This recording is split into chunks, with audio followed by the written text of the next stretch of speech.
मेरा नाम अब्दुल कादिर जी। मैं मोहम्मद। आप देख रहे हैं जी ऑथेंटिक रिएक्शन यूट्यूब चैनल। आपका हमारे चैनल में स्वागत है। वेलकम, नमस्ते। अगर आप देखना चाहते हैं इसी तरह के ऑथेंटिक रिएक्शन वीडियो तो आप हमारे चैनल जरूर सब्सक्राइब करें, लाइक करें, शेयर करें, यूं ही अपना प्यार दिखाते रहें। चलो देखते हैं मेजर साहब की वीडियो, देखते हैं वीडियो, उसके बाद देते हैं अपना रिएक्शन। लाइक करिए, सब्सक्राइब करिए, बेल आइकन दबाना बिल्कुल मत भूलिए। अच्छा, मेरे से भी एक इंटरेस्टिंग डेवलपमेंट रिसेंटली हुई थी जिसमें जब $450 मिलियन की F-16 की अपग्रेडेशन के हवाले से अमेरिका ने पाकिस्तान को जो है वो करके दिया, अपग्रेडेशन की डील हुई। Indian defence minister Rajnath Singh साहब ने एक स्टेटमेंट दी कि हमने कंसर्न शो किए, और उन्होंने आई थिंक लॉयड ऑस्टिन से, जो अमेरिका के डिफेंस सेक्रेटरी, उनसे बात भी की और ट्वीट भी की, जो मैंने देखी। आप क्या समझते हैं, इंडिया की क्या कंसर्न है अगर पाकिस्तान के पास ऑलरेडी F-16 है, उसको अपग्रेड किया है? इंडिया की क्या कंसर्न है? मैं इस पे बात नहीं करता कि इंडिया जो है वो खुद क्या ले रहा है, वो ले सकता है, वो एक और चीज है, लेकिन ऑलरेडी एक F-16 है और उसकी अपग्रेडेशन, रेनोवेशन, फ्लीट आउटडेटेड हो रहा है, तो इंडिया को उससे क्या मसला है इस चीज से? जस्ट आपकी क्या अंडरस्टैंडिंग है? डिफेंस मिनिस्टर साहब ने क्या इसके बारे में, क्यों इंडियन आर्मी की इसकी क्या पोजीशन है? भाई, मुझे गवर्नमेंट ऑफ इंडिया की क्या पोजीशन है मुझे नहीं पता, बट जो मैं समझता हूँ हकीकत वो मैं आपको बता देता हूँ। देखिए, पहले तो मैं नहीं मानता कि ये जो है इंडियन गवर्नमेंट की पोजीशन है। अरे नहीं सर, ऐसे नहीं चीमा साहब। I am a very small man, but मैं आपको ये बता देता हूँ, छोटा मुंह बड़ी बात, कि चीमा साहब बेसिकली क्या है कि we also know that this is not for India, and I personally believe that this is not for India. I believe this is towards the West. एक उनके स्पोक्स पर्सन का बयान भी आया था कि हमने $450 मिलियन के स्पेयर पार्ट्स और ये सब दिए हैं, अब आप लगें काम पे और ठोके उनको टारगेट्स को अफगानिस्तान में, क्योंकि ये पाकिस्तान के भी मफाद में है। तो जो एब्सोल्युटली नॉट कहा था इमरान खान साहब ने, जिस पॉलिसी को आगे लेके चले शहबाज शरीफ साहब, वो तो बेसिस ना देने के लिए बोला था ना। तो वो कह रहे हैं बेसिस ना दें, काम आप वही कर दें हमारे कहने पे। सैटेलाइट इमेजेस से हम आपको बता देंगे कि कहां पे बंदा है, आप जाके अटैक कर देना उनके ऊपर।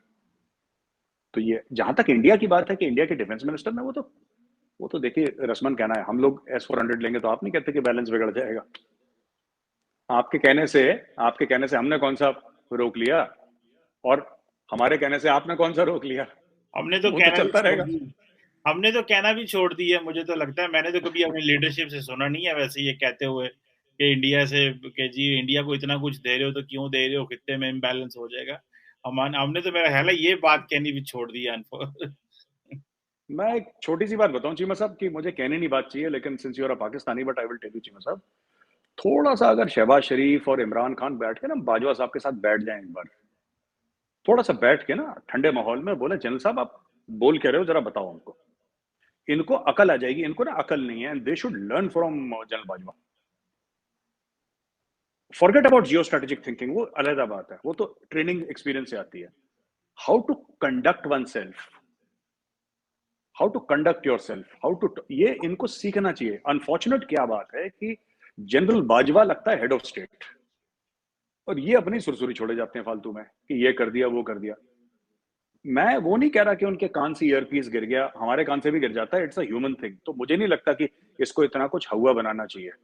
But you see, Pakistan is not a small country Cheema साहब, और मुझे लगता है कहीं ना कहीं पॉलिटिकली इसका प्रोजेक्शन खराब है बाहर।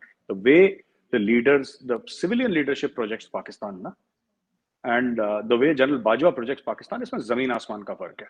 जनरल बाजवा कभी मैंने बोलते हुए नहीं देखा जनरल बाजवा को, except when he is invited to talk. चुप, बिल्कुल। जो बंदे को करना है बंदे ने कर दिया, बोलना बोलना नहीं। ये दूसरा दिन नहीं जाता जब इंटरव्यू नहीं जाता इनका। अब देखिए, अगर मैं ही इमरान खान हूं और मैं रोज इंटरव्यू दूंगा, कुछ ना कुछ तो गलत बोलूंगा ना मैं। अगर रोज जलसा कर रहा हूं तो 10 जलसों के बाद कुछ तो गलत निकलेगा मुंह में, कुछ शहबाज शरीफ साहब। तो आई थिंक इनको सीखना चाहिए। मेरा पर्सनल मानना है, they should learn from general Bajwa. थोड़ा सा सीखें ये मैच्योरिटी कैसे होती है, स्टेट्समैन लाइक बिहेवियर क्या होता है। They can learn a lot from him, but वही चीजें अपनी अपनी ईगो है, नहीं सीखेंगे। पॉलिटिशियन है ना। लेकिन मेरे से एक बात बताएं, एक ये जो आपने बात की तो बड़ी इंटरेस्टिंग है, वो जो राजनाथ सिंह वाली एंड अफगानिस्तान वाली है। आपने जो बात की है वो ये कहा है कि जी अफगानिस्तान के लिए, वेस्ट के लिए है, तो if it is for the west, it is for the non state actor, why India has a concern? If Pakistan जो है वो टीटीपी को मारना है, चाह रहा है, अमेरिका कह रहा है कि भाई मैं आपको सैटेलाइट इमेजरी दे रहा हूं और हम जो है वो आप मारे उसको, पाकिस्तान ने, ये तो मैं आपको बात बता रहा हूं, मैं लिख के देने को तैयार हूं किसी को, आज कल परसों तरसों पाकिस्तान ने अफगानिस्तान में घुस के इनको मारना है, ये 5000% कंफर्म है, क्योंकि ये पाकिस्तान के लिए एग्जिस्टेंशियल क्राइसिस थ्रेट है, इसको मारना है। लेकिन इंडिया को फिर क्या कंसर्न है इसमें कि अगर हम टीटीपी को मार रहे हैं और अमेरिकन कह रहे हैं मारो? कोई, आप टीटीपी को नहीं मारेंगे सर। टीटीपी तो आपके, जब आप टीटीपी को मारना शुरू करेंगे अफगानिस्तान के अंदर, टीटीपी पाकिस्तान के अंदर आ जाएगा, आपको अपने खुद के ट्राइबल एरियाज बॉम्ब करने पड़ेंगे। टीटीपी वाले बदमाश है ना, शैतान है वो, दे आर एनिमल्स, वो तो जानवर है, उनको पता है कि अगर हम गांव में छुपेंगे, आप वहां पे बॉम्ब करेंगे F-16 से, तो खुद के लोग मारे जाएंगे, ह्यूमन राइट्स का हल्ला होगा। एक बार आपने अटैक करना शुरू करा, TTP will not stay in Afghanistan. India क्यों ऑब्जेक्ट कर रहा है? इंडिया को क्या फर्क पड़ता है? आप काबुल में डेली बम मारे, उनका तो वैसे ही एयर डिफेंस कवर नहीं है। इंडिया को रस्मन ऑब्जेक्ट करना था, इंडिया ने कर दिया, उसके बाद को फॉलो अप नहीं आया। ट्रेडिशनल वो एक कस्टम, ठीक है। हाँ, एक आपको बॉक्स टिक करना है कि जी बहुत गलत बात है, आपने पाकिस्तान को दिया, बहुत गलत। तो उन्होंने बोला हाँ जी हमने दे दिया, आपने बोला हैप्पी बर्थडे टू यू, कहानी खत्म हुई, आगे बढ़। We have not followed up. आपने नहीं देखा होगा कोई उसके बाद कोई ट्वीट आया है, कोई एक स्टेटमेंट देना था, राजनाथ सिंह साहब ने एक स्टेटमेंट दे दिया ऑन रिकॉर्ड, हमने अमेरिकन को बोल दिया, अमेरिका ने रिकॉर्ड में रखा, एंड ऑफ स्टोरी। हमें पता है सर, अगर अमेरिका 50 F-16 और देता है ब्रांड न्यू पाकिस्तान को, ब्रांड न्यू, हमें पता है अमेरिका की कंडीशन वही होगी कि आप जाके वो करो। ठीक है, वो अभिनंदन वाले केस में F-16 आए थे, उन्होंने भी इंडिया की लाइन ऑफ कंट्रोल पार करी थी, हुआ था, that is one of in so many years, so many decades, that was one of. आपने बिल्कुल ठीक बोला, एग्जिस्टेंशियल थ्रेट जो है आपको ईस्ट से नहीं वेस्ट से है, आपको वेस्ट संभालना है। एंड इवन टुडे पाकिस्तानी फौज ऑल्सो रियलाइजेस कि प्रॉब्लम वेस्ट से, ईस्ट से नहीं है। और एक और चीज, हिस्टोरिकल पर्सपेक्टिव में आप देखिए ना, इस खित्ते को हर समय जो थ्रेट आया है वो नॉर्थ और नॉर्थ वेस्ट से आया है जी। मतलब जो भी आया है, ये गजनवी, गाजी, ये सब वहीं से तो आए हैं, ये आज भी वहीं से आ रहे हैं। जो पाकिस्तान के अंदर से गुजरे हैं, जो टीटीपी वाले जो कत्लो गारत कर रहे हैं, इनोसेंट्स को मार रहे हैं, जिसमें शामिल फौजी, वो भी तो इनोसेंट है, जा रहे अपना काम ही तो कर रहे हैं बेचारे, उनको किसी को एम्बुश कर दिया, आईडी से उड़ा दिया, सब जो फालतू की चीजें करते हैं लोग टीटीपी वाले।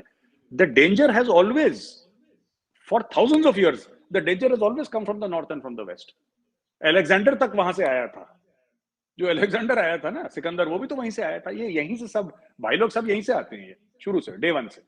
Thank you for watching. Please don't forget to like, share and subscribe. ये वीडियो भी ख़त्म। यकूब भाई, मैं सबसे पहले इमरान खान साहब से शुरू करना चाहूँगा। जो मेजर साहब ने बात की कि इमरान खान साहब जो हर रोज़ जलसे करते हैं और ज़्यादा जलसे करने से उसके मुंह से कोई फ़ौज के ख़िलाफ़ बुरे अल्फाज या कोई भी मुल्क के ख़िलाफ़ बुरे अल्फाज निकल जाते हैं किसी भी जज्बात में या किसी तरीके, और ऐसे अल्फाज बोलने से उसकी इमेज में भी फ़र्क पड़ेगा। और जो उसकी फ़ैन फॉलोइंग है, जो हर रोज़ चीज़ देखने को मिलेगी, वो भाई उसकी जो फाइन फॉलोइंग है उसमें कमी आएगी। हम भी उसके बड़े फॉलोअर थे, अब हम कम देखते हैं कि हर रोज़ ही जलसा होता है। क्या यकूब भाई ये ठीक नहीं होगा कि कभी हफ्ते के बाद या 15 दिनों के बाद या 1 माह के बाद जलसा होगा, उसमें ज़्यादा पावर होती है? यार जलसा तो तुझे पता किस लिए अब कर रहे हैं, 9 सीटों के ऊपर वो खुद इलेक्शन लड़ रहे हैं, तुझे पता है, उसके लिए जलसे तो वो कर रहा है, वो और किसी काम के लिए जलसे नहीं कर रहा। तो बाकी तो रैली उसने निकाली है, अब पूरे मुल्क में वो रैली निकालने जा रहा है, मुल्क में कॉल उसने नहीं दी। वो महंगाई के खिलाफ और पेट्रोल जो इतना महंगा है ना, पेट्रोल और महंगाई और बेरोजगारी, उसके खिलाफ निकल रहा है। ठीक है, एक बात। दूसरी बात ये कि मुल्क के खिलाफ उसने आज टिकर ही नहीं बोला, कोई ना कोई किसी जज से मैं मुझे दिखाओ जो मुल्क के खिलाफ बोल रहा हो। हाँ, फौज के खिलाफ, किसी इदारे के खिलाफ, आर्मी के खिलाफ, अपनी आर्मी के खिलाफ, उसके खिलाफ उसने बोला है, वो भी खुल के बात नहीं उसने की। भाई 3 टुकड़े हो सकते हैं, वो अल्फाज भाई जो उसने बोला था भाई, जिस तरह आप समझे भी ना भाई, आप उसने ये बोला था, उसका मतलब ये था भाई, हम तो समझ रहे हैं यकूब भाई, हम तो समझ रहे हैं जो उनके इंडिया जो है चैनल, उसको उस अल्फाज को कैसे तोड़ मरोड़ कर उन्होंने बताया। मीडिया का तो ये काम होता है, उसका मतलब भी ये नहीं कि हमारी जो इस वक्त हुकूमत है, इस वक्त जो हुकूमत शहबाज शरीफ साहब है, उन्होंने भी वो बयानियां पूरे सोशल मीडिया पर शुरू किया था कि इमरान खान से मुल्क तोड़ने की बातें कर रहे हैं। ऐसे अल्फाज नहीं बोलने चाहिए। तो सिर्फ इसका मतलब इतना, और ये उसने गुलजार इसलिए किया था, अभी श्रीलंका जिस तरह दिवालिया हो चुका है ना, टूट चुका है किस्म का, वो इस तरह पाकिस्तान, अल्लाह न करे पाकिस्तान, मुझे नजर आ रहा है हालात अगर इस तरह ही बनते गए ना, कुछ ना किया, कुछ हाल ना हुआ या एड्स ना कहीं से पैसा हमें मिला पाकिस्तान को थोड़ा निकालने के लिए, तो हम के हमारे टुकड़े भी फिर हो जाएंगे। भाई ये अल्फाज इमरान खान साहब को भाई जैसे जिस मतलब से बोला, ये अल्फाज जो 3 बोले थे कि 3 टुकड़े होने जा रहे हैं, ये नहीं बोलने चाहिए थे। और वो कह सकते थे भाई श्रीलंका, भाई वो तुम समझ नहीं रहे भाई, हो सकते में कभी भी कुछ हो सकता है। ये नहीं बोल सकते थे ना कि हम श्रीलंका की डगर पर जड़ रहे हैं, तो ये ही तो बोला है, और क्या बोला है भाई 3 टुकड़े वाली जो बात है ना, वो बात उसने बोला था 3 टुकड़े हो सकते हमारे मुल्क के, अगर इस तरह ही हालात नीचे से नीचे चले गए। भाई किसी न्यूज चैनल पे ये भी उन्होंने बात चढ़ा कर क्या है, अगर उनके न्यूज चैनल के कहने का मतलब ये था, वो कह रहे हैं अगर मैं हूँ तो मुल्क है, नहीं तो 3 टुकड़े हो जाएंगे, इस तरह भी नहीं। ये तो मीडिया वाले अपने बाप से ही कह रहे हैं। उसने कभी भी आज अगर कोई जलसा तकरीर दिखाया भी इमरान खान नहीं तो पाकिस्तान नहीं, ये उसकी ना सोच है, ना उसने कभी ऐसा समझा, ना वो बोलते हैं, ना बोलना चाहेंगे। तो फिर बात करते हैं टीडीपी जो है पाकिस्तान की सबसे बड़ी इस वक्त दहशतगर्द जमात बनी हुई है और हमले पाकिस्तान पर कर दुनिया में अगर कोई रोक सकता है इन अफगानियों को, अगर कोई रोक सकता है या जिस तरह भी, वो पाकिस्तान ही कौम है। चाहे वो जब पहले की तरह और मौतें होंगी, पाकिस्तान में भी साफजारी हो गई ना, ये नहीं भी पाकिस्तान अफगानिस्तान पे लड़ाई करेगा या उनको रोकने की कोशिश करेगा, हमारा कुछ नुकसान नहीं होगा, जरूर होगा, लेकिन इनको अगर रोक सकते तो पाकिस्तान आर्मी ही है, ये ही रोकेंगे। भाई रुक तो नहीं रही, वो हमले पे हमले। भाई अभी आर्मी कुछ कर नहीं रही उनके खिलाफ, आर्मी भी इसमें आर्मी तो अपने आप में मुलव्वस हुई है। भाई हमें बाजवा साहब का मकसद है मैं तीसरी बार फिर आर्मी चीफ बन जाऊँ, वो इस दौड़ में लगा हुआ है। जनरल फैज भी दौड़े हुए कि मैं आर्मी चीफ बन जाऊँ। एक और है सरफराज साहब, अल्लाह उनको जन्नत अल फिरदौस अता करे, वो तो अब दुनिया में चले गए हैं, दुनिया से, जो हेलीकॉप्टर में शहीद हो गए। तो एक और काला से कलर के हैं, वो उनका नाम मुझे याद नहीं आ रहा, हमारे आर्मी के, वो भी इसमें कराची के भी हैं भाई। तो अब तो उनको लगे अपने आर्मी चीफ बनने की दौड़ चली हुई है। अभी तक तो वो अफगानिस्तान की तरफ तवज्जो नहीं, जब होगी अफगानियों की जरूरत ही नहीं कि वो टिक सकेंगे। ये टीटीपीटी शिटी जो भी है ना, ये इतने झटके में चले जाएंगे। पाकिस्तान की जमात है ये, अंदर से जो भाई अंदर से शुरू होगा गुलजार, जब तक अंदर से शुरू नहीं करेंगे तो खत्म नहीं होगी, अंदर से शुरू होगे।